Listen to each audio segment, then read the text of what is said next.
Hello दोस्तों, राधे राधे। जय श्री मन नारायण। दोस्तों हमारे राधे कृष्ण चैनल में आप सबका स्वागत है। दोस्तों हमारा चैनल है राधे कृष्ण 50-50 मुन्ना गोंड 2355 देवंती। दोस्तों हमारे चैनल को लाइक करेगा, सब्सक्राइब करेगा और शेयर करेगा। दोस्तों आप सबका बहुत हमारा सपोर्ट चाहिए। दोस्तों हम तिलक का गीत गाने जा रहे हैं। फ्रेंड्स आप सबका बहुत बहुत धन्यवाद।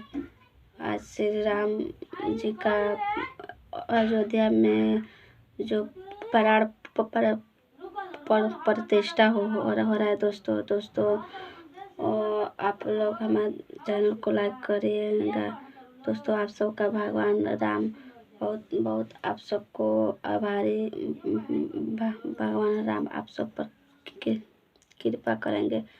दोस्तों चलिए हम शुरू करते हैं। फ्रेंड्स, सर्व चांद के अजरिया जैसन गोर बड़ हो, सर्व चांद के अजरिया जैसन गोर बड़ हो, तोहरा जोड़ कौनो नइखे तू भी जोड़ बार हो, तोहरा जैसन गोर केहू नइखे तू भी जोड़ बार हो, सर्व चांद के अजरिया जैसन थाली चमके हो, सर्व चांद के अजरिया जैसन लोटा चमके हो, तोहार जोड़ केहू नइखे तू भी जोड़ बार हो, तोहार जोड़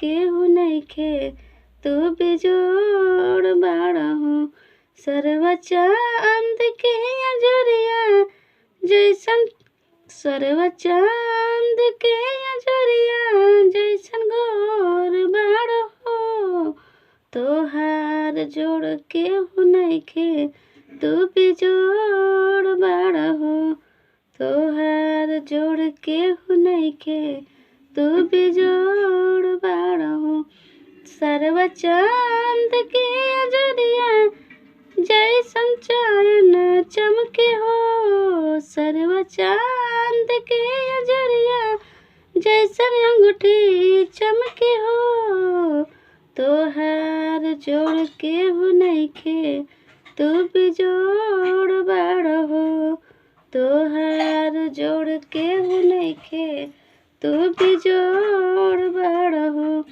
सर्व चांद के अजरिया जैसन गोर बार हो, सर्व चांद के अजरिया जैसन टीवी चमके हो, तोहार जोड़ केहू नइखे तू भी जोड़ बार हो, तोहार जोड़ केहू नइखे तू भी जोड़ बार हो।